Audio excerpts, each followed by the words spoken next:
Welcome to Destiny's Not Dead. My name's Grindhead Jim. I'm not dead. Destiny's not dead, and I'm glad you're not. Let's get right into this week's topic, which is going to be something very, very simple, which is the idea of gear collections and gear management moving into the Forsaken. Bungie announced some really cool stuff this week that I'm very excited about with regard to gear collections. Short answer on all of this is that all of your year one gear, all of it that was on your person or has been earned since the launch of Warmind back in May, is safe in your collection because you have all fixed roles. They're going to stay the way they are. So what that means, you can delete anything that is gear between now and Forsaken, and you'll still have access to it come Forsaken. This consumables tab, which is your first tab with the triangle when you get into Destiny 2, menu under inventory, that is not safe. Do not delete anything there. But everything else on this screen, mods, well, they didn't say mods, so I take that back. Shaders are safe. Shaders you'll be able to rebuy. Mods, I'm willing to bet that may also be a thing, but no one's really asked that question. But to be on the safe side, you definitely cannot delete consumables, and mods are unconfirmed as to whether or not they'll be attainable in collections. What is really cool about this is that the current vault space you have, if there's any gear you just never use, get rid of it. You don't need it. And that also means that season, well, I guess it'd be season 5, but year 2 of Destiny 2, starting with Forsaken, all that gear is not currently going to be in any collection at this point. The reason behind it is they have not actually found a solution that's going to work for everybody. But what that means, they're trying to make it so that when you get a random roll, that there's a solution where the rolls that you've gotten, you can keep. Now, they haven't gone into great detail about what that means, but I have a feeling that what they want to do is make it so you can determine which rolls you want to keep moving forward and which ones you don't want to keep. But they haven't found an elegant solution for that. So until they fix the random roll collections debacle, they're not going to be allowing that at this time, which is fine. You know, it's one of those things where, you know, I was disappointed to hear this, but at the same time, I understood the decision, and I applauded it in the sense that they aren't going to roll out some broken version of it that no one's going to like. They'd rather make it work properly. Because there's a lot of changes being made with Forsaken, and Collections is a huge feature that's covering so many things. So I get it. I haven't really heard a lot of backlash from the community either about, like, I'm all kind of like, you know what, that makes sense. Because I don't think that I had any kind of a expectation regarding year 2 stuff that is available for random rolls, because it is random. I guess I assumed there would be a standard roll that was originally tuned for the gear, and that would just be the only thing available. But that kind of takes away from the idea of how random roll should work. So they're like, well, what if we do re-rolls? What if we do this? What if we do that? And they decided that it was going to negatively impact the experience. So they said, well, the goal is to make it so that the rolls you get to keep. And until they figure that out, no year 2 stuff in collections, which, again, I get that. And I applaud that because it's the right move. But I just love this idea that all the stuff I've earned in year 1 will always be available to me. That's a wonderful thing.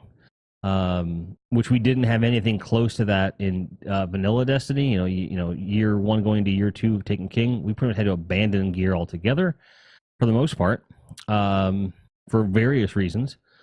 And the only thing about this that is even remotely concerning at all, and it doesn't really have to do with collections per se.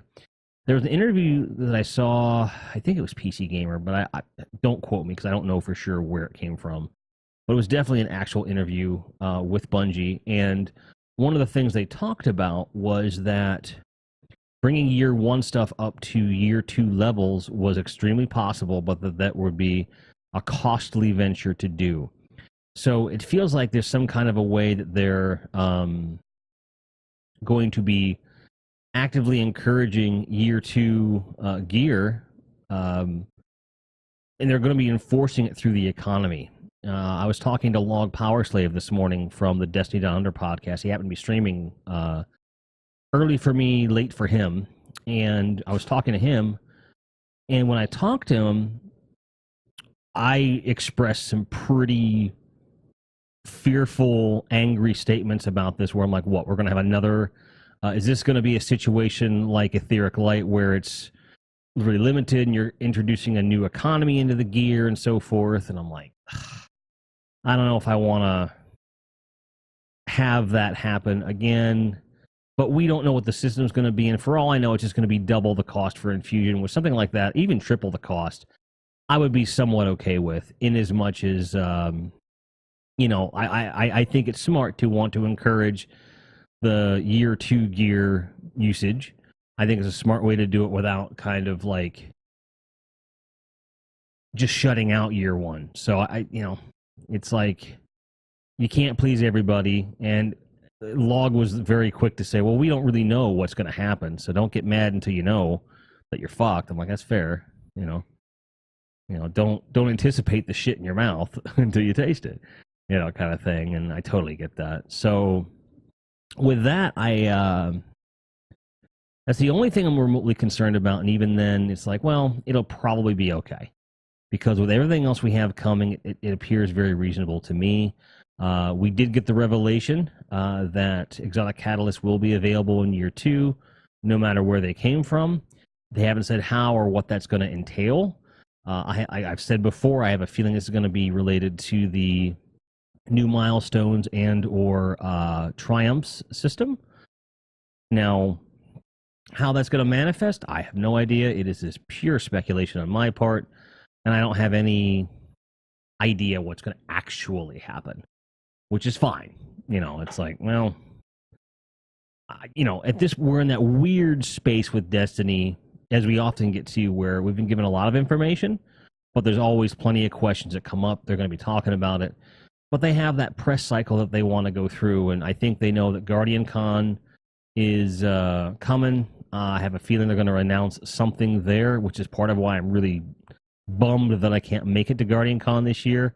Guardian Con was something that when I went last year, it was a very transformative experience for me as a content creator, as a Guardian, and in general. Like, it was something where it's one of the first things where I'd actually went and gone and did something in a very long time like that. And I loved it. And I immediately agreed that it was going to be a yearly thing for me. And when I got with Farron, she immediately was very interested in going as well. She had the time off, but scheduling with my job and some other other factors as well that also relate to the job, I'm not gonna be able to go. That's fine. Sucks. And I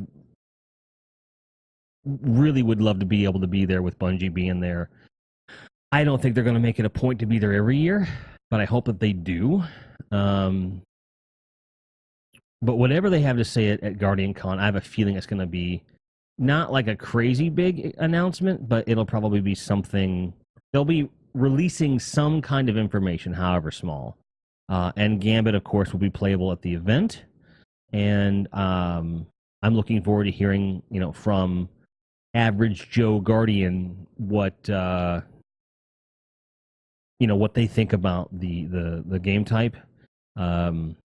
They are looking at doing private matches for it at some point. I think that's a great idea. I think that Gambit tournaments would be very feasible.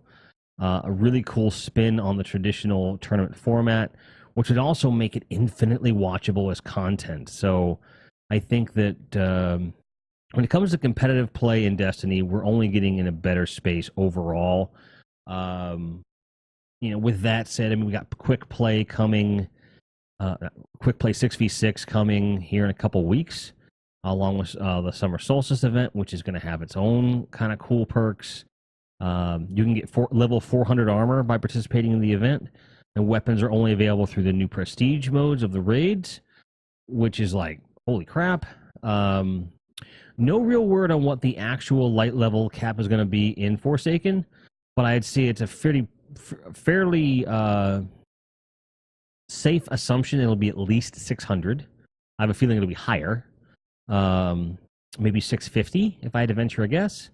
But 600 makes a lot of sense because if you're going to allow us to get to 400 before the thing even launches, they're probably going to raise that bitch pretty high, which is fine. Like, give me stuff to do. If you're touting a lot of in-game activity and you're giving more milestones and dailies and weeklies and things in between, I feel like they want people to progress. But if they have that much in-game, they're going to need to provide some kind of barrier.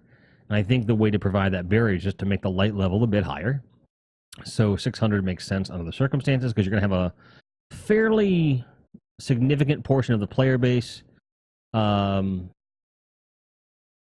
400 by the time the game launches. So you want to give them something to reach for. So, I think we're in a really good place overall. I like the idea that we're having this update, 2 months out from, less than 2 months out really, from the launch of the Forsaken. That's going to give us more stuff to do, give us more stuff to chase, and make some gameplay arguably more playable. Like 6v6 Crucible alone is something that I'm super excited about. Because every time I hop in Iron Banner, it feels like Destiny 1 with a few exceptions. And those exceptions are all weapon and loadout based. And that also leads to player behavior. And I think that's going to see a significant change moving into the Forsaken, into year 2. Because when we get those really flexible loadouts, we're going to see some cool stuff coming. So, short version, I'm not going to Guardian Con. Gear from year 1 is going to be really cool and safe and usable in year 2. And this summer solstice event we have coming up is looking to be really fun. I'm looking forward to all the stuff that comes with that. We'll be talking about all these things as time goes on. But for now, my name is Grindhead Jim. I'm not dead. Destiny is not dead, and I'm glad you're not either. Thanks for tuning in. I love you guys. Cheers.